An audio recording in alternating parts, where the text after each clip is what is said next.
কিচেনে গেল ওর মা। এদিকে তৃপ্তিও কি কারণে যেন একটু নিজের ঘরের দিকে গেল।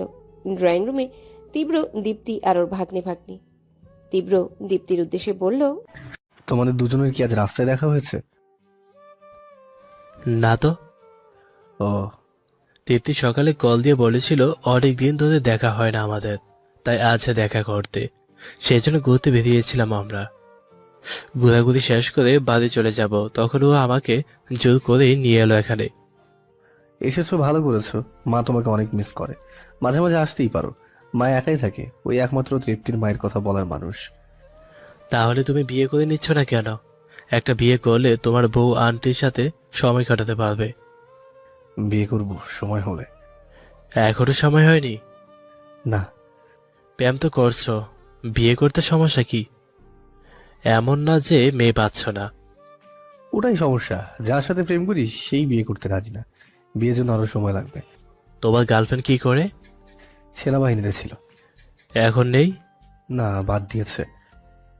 তুমি কি চাকরিটা ছেড়ে দিতে বলছো? ওই রকমই, মেয়ে মানুষ চাকরি করে কি করবে, আমার টাকা দিয়েই চলবে। দীপ্তি একটা দীর্ঘশ্বাস ছেড়ে বলল, ভালো, তোমাদের মানিয়েছে ভালো। তোমার গার্লফ্রেন্ড তোমার মতোই লম্বা, শুধু একটু বেশি শোক না, তবে দেখতে মাশাআল্লাহ। থ্যাঙ্কস। সেনাবাহিনীতে যাওয়ার আগে ওর স্বাস্থ্য ভালোই ছিল। ওহ, বুঝেছি। দীপ্তি চুপ হয়ে গেল। তীব্রও চুপ হয়ে গেল। কিছুক্ষণ পর তীব্র দীপ্তিকে আবারও বলল, দীপ্তি, হুম। তুমি কি আমার প্রেমের কথা তৃপ্তিকে বলেছো কিছু? কই না তো। ও, থ্যাঙ্কস। ওকে বলো না কিছু, আমার মাকেও না। তোমার বাড়ির লোক জানে না তোমার প্রেমের কথা? না। কিন্তু কেন? বুঝেছি তোমার সমস্যাটা। আচ্ছা, আমি উঠি তাহলে, কেমন? কাজ আছে আমার। বাইরে যাবে? না, ঘরে যাব। সামান্য একটা প্রশ্নের জন্য তীব্র এতক্ষণ অপেক্ষা করছিল সুযোগের জন্য। দুদিন ধরে ড্রিঙ্কস একদমই করতে পারছে না মিশান। গায়ে হালকা জ্বর, ড্রিঙ্ক করলেই বমি এসে যাচ্ছে, যার ফলে রাতে ঘুমাতেও পারছে না। দু চোখের পাতা এক করলে অতীত এসে জড়ো হচ্ছে, বারবার ছিটকে উঠছে। সময় খুবই খারাপ কাটছে। স্বপ্নে অনেক কেঁদেছে, যার জন্য চোখ দুটো লাল টকটকে হয়ে আছে। ওয়ালের সাথে হেলান দিয়ে গুটিসুটি মেরে চুপচাপ বসে আছে। শরীরটা কাঁপছে। একটু পরপর চিৎকার দিয়ে উঠলে মামি দৌড়ে আসে বলে মিশনের ভিতর গিল্টি ফিল হয়। না চাইতেও বাড়ির লোকদের ঘুমে বিরক্ত করছে, তাই দরজা আটকে দিয়ে রেখেছে। এমন সময় তীব্র ফোন বের করে বের হতে বলে। মিশন জামার উপর জ্যাকেট পরে একটা চাদর মুড়িয়ে বেরিয়ে গেল।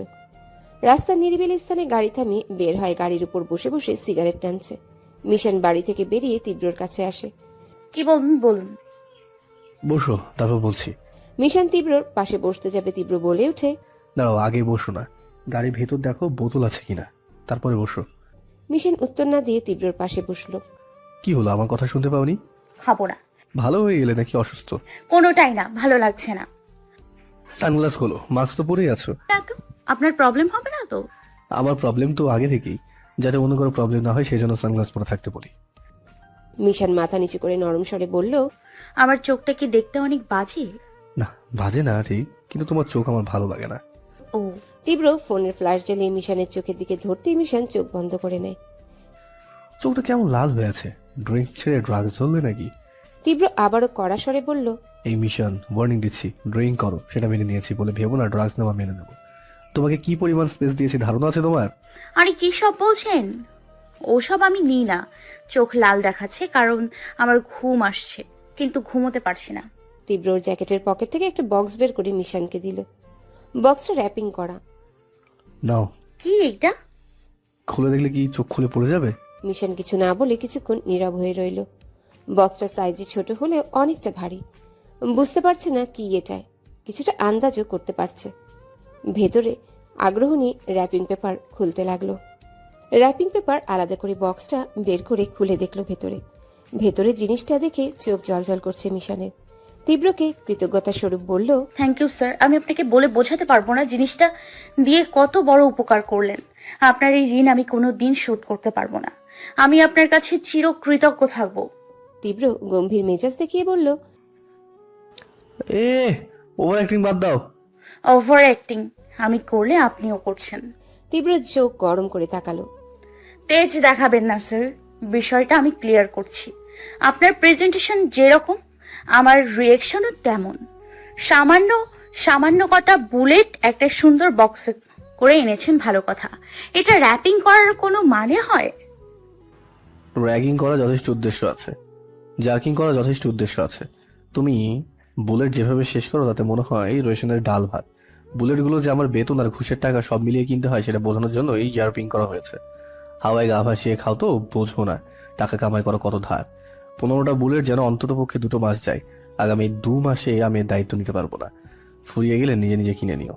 এসপিদের আবার টাকার অভাব হয় কি করে? টাকায় পকেট ভরা ছাড়া এদের আর কি কোনো কাজ আছে নাকি? পুরো পেট ভাসিয়ে বসে থাকবে চেয়ারে আর বড় বড় ডিল সাইন করবে। ওদিকে credit card, ATM card, debit card যা যা আছে সব ফুলে ফুলে উঠবে। মিশানের কথায় তীব্র ক্ষিপ্ত না হয়ে লম্বা হতাশাময় শ্বাস ছেড়ে বলল, আরে না না রে মিশান, আজকে আর ঝগড়া করবো না, ঝগড়ার মুড নেই আজ। মরণ ব্যাধি ধরেছে নাকি? শুনেছি মৃত্যুর আগে মানুষ ভালো হয়ে যায়। আপনার কথার মধ্যে ভালো ভালো আভাস পাওয়া যাচ্ছে। হ্যাঁ ওই রকমই। মিশনী আর কি ছলে বলল, দোয়া করি পরকালে আপনার প্রাপ্য শাস্তিগুলো পান। কাল তোমার মামা মামি থেকে পারমিশন নিয়ে বের হতে পারবে 2-4 দিনের জন্য? একটা জায়গায় যাব, বাসায় ম্যানেজ করে বিকেল 4টার আগে এয়ারপোর্টে এসে পড়ো। রহমান টিকিট দিয়ে দেবে, সোজা প্লেনে গিয়ে বসে থাকবে। সো প্লেনের ভেতর আমাদের দেখা হচ্ছে। কোথায় যাব? তীব্র রহস্য মাখা হাসি দিয়ে মিশনের মুখের দিকে তাকিয়ে বলল, পাকিস্তান। পাকিস্তান কেন? তোমার মা বাবাকে খুঁজতে। মিশন চোখ কুচকে বলল, কে আপনি? সত্যি করে বলুন তো। মানুষ, আরেকটা পরিচয় আছে বলবো? কি? তোমার জামাই।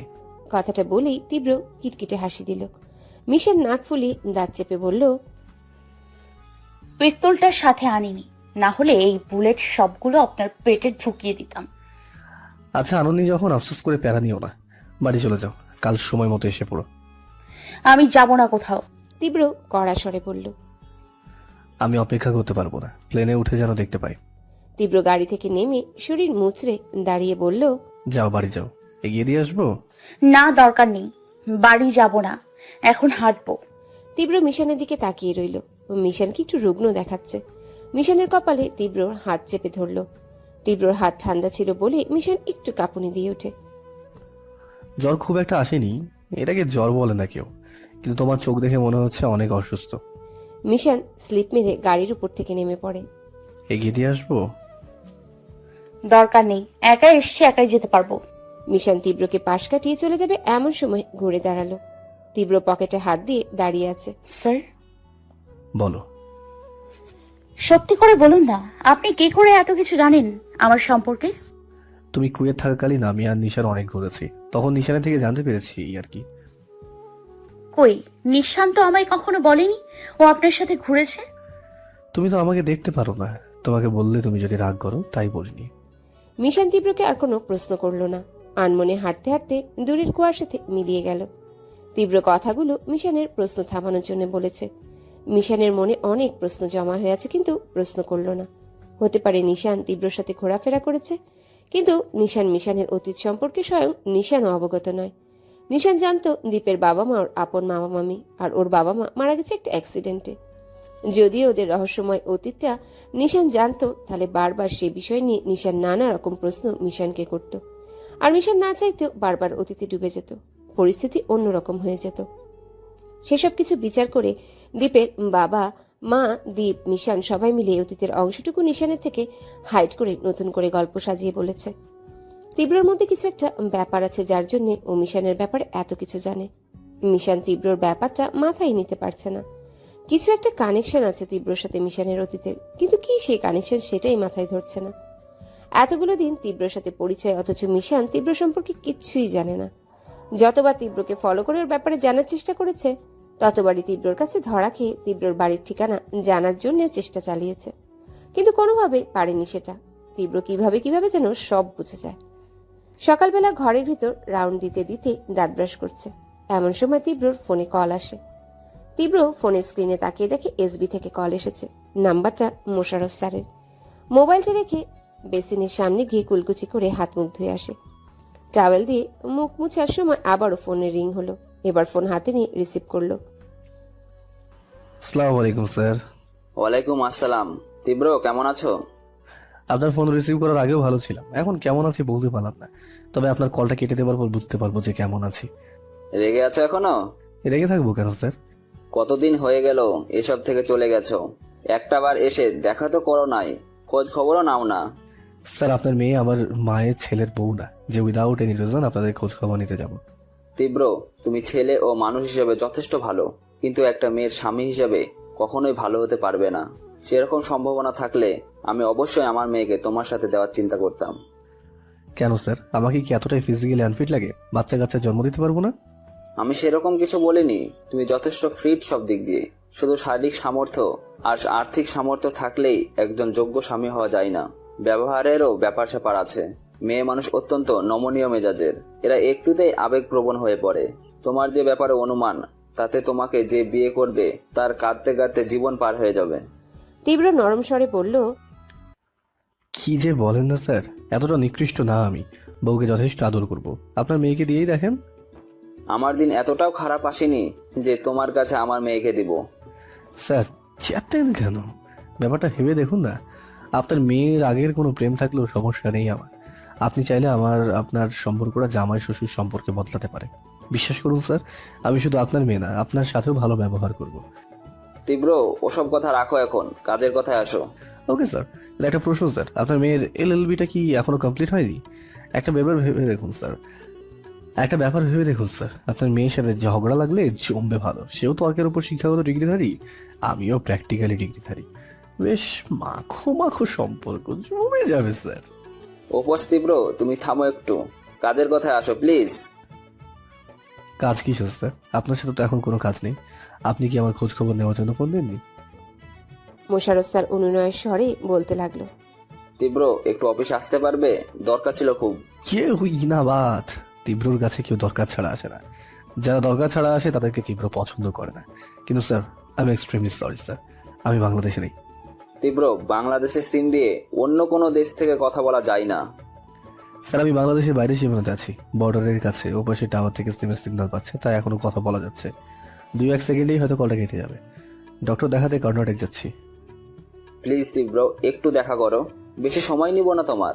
তুমি যদি এয়ারপোর্টে থাকো, ফ্লাইট ক্যান্সেল করে আসো, পরবর্তী ফ্লাইটে যাওয়ার টিকিট আমি দেব। ঠিক আছে, আপনি টিকিটের ব্যবস্থা করুন, আমি এয়ারপোর্ট থেকে বেরিয়ে আসছি। থ্যাঙ্কস তীব্র, আসো, আমি এক্ষুনি তোমার জন্য পরের ফ্লাইটের টিকিট কাটিয়ে রাখছি। তীব্র ফোন কেটে দিয়ে বাঁকা হাসি দিল। ওয়াল ক্যাবিনেট থেকে কয়েকটা জামা বের করে আর মেডিকেল পেপারসগুলো একটা ট্রলিতে ভরে নিল। রেডি হয়ে একেবারে বেরিয়ে গেল। এসবির অফিস থেকে বের হয়ে নিজের অফিসে যাবে, সেখান থেকে এয়ারপোর্টে যাবে। বলুন স্যার, কি এমন মহামারী প্রয়োজন পড়লো আমাকে? মোশাররফ হোসেন স্যার মাথা নিচু করে কলম ঘোরাতে ঘোরাতে বলল, তীব্র, গেছো তো গেছো, একটা খোঁজ নেওয়ার প্রয়োজনও বোধ করলে না? ডিপার্টমেন্ট কিছুই করতে পারছে না তোমাকে ছাড়া। ইরফান শেখ শুধু মুখে চপচপ করতে পারে, ওনার কাজের কোনো আওয়াজ নেই। মার্ডারের সংখ্যা কি বেড়ে গেছে স্যার? না, সেরকম কোনো খোঁজ খবর পাচ্ছি না। কিলার বেঁচে আছে নাকি আত্মগোপন করেছে ঠিক বুঝতে পারছি না। যদি আত্মগোপন করে থাকে তবে সে কঠিনভাবে আহত। সে হয়তো আমাদের আশেপাশেই লুকিয়ে আছে। আর যাই হোক, বাংলাদেশের বাইরে যেতে পারেনি। আমরা যদি ভালো মতো চেষ্টা করি তাহলে হয়তো খুব সহজেই পেয়ে যাব। ঘোড়ার ডিম পাবেন কিন্তু কিলার পাবেন না স্যার। সে বান্দা আত্মগোপন করার বান্দা না, আপনাদের মাঝেই ঘুরে করছে। আর জানু শক্ত আছে, এত সহজে তো মরবে না। কি ভাবছো তীব্র? ভাবছি আপনারা সবাই উঠে পড়ে লাগুন। মানে ওই যে কথায় আছে না, আদা জল খেয়ে লাগা, ব্যাপারটা হবে সেই রকম। আদা জল খেয়ে লেগে পড়ুন। এইভাবে চেয়ারে পায়ের ওপর পা তুলে বসে বসে ভাবলে কিছুই হবে না স্যার। চেয়ার ছেড়ে দাঁড়াতে হবে, তারপর কোমর বেঁধে ছুটতে হবে। ডিআইজি স্যার তীব্রর কথায় মাইন্ড না করে নিজেকে শান্ত রেখে তীব্রর দিকে ঝুঁকে হাতের উপর হাত রাখলো। তীব্র, প্লিজ বাবা, তুমিই পারো এই বিপদ থেকে রক্ষা করতে।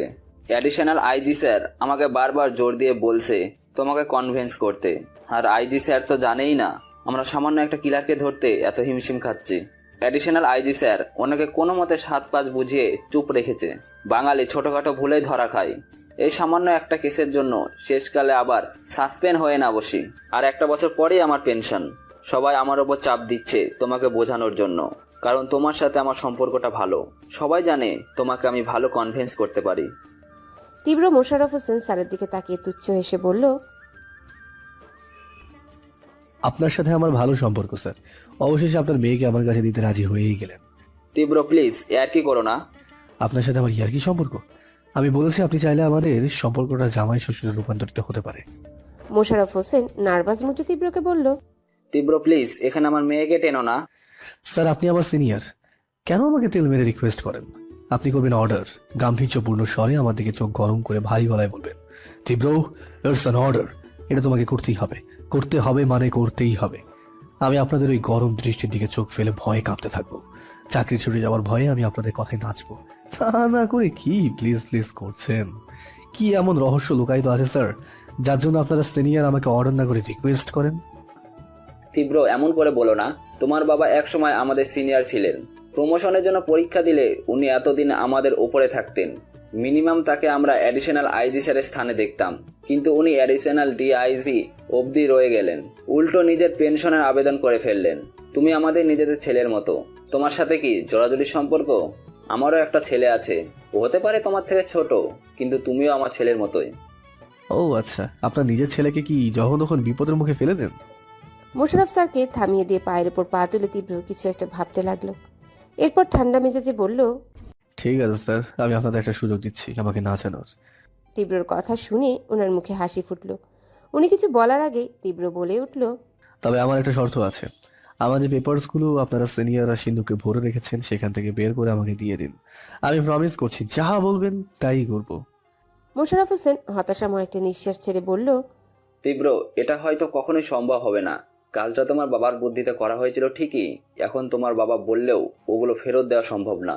পেপারগুলো আইজি স্যারের কাছে সুরক্ষিত অবস্থায় আছে। তাহলে আর কি, আপনারা আপনাদের পথ দেখুন, আমি আমারটা। এনিওয়ে আমার লেট হয়ে যাচ্ছে স্যার, এক জায়গায় যেতে হবে।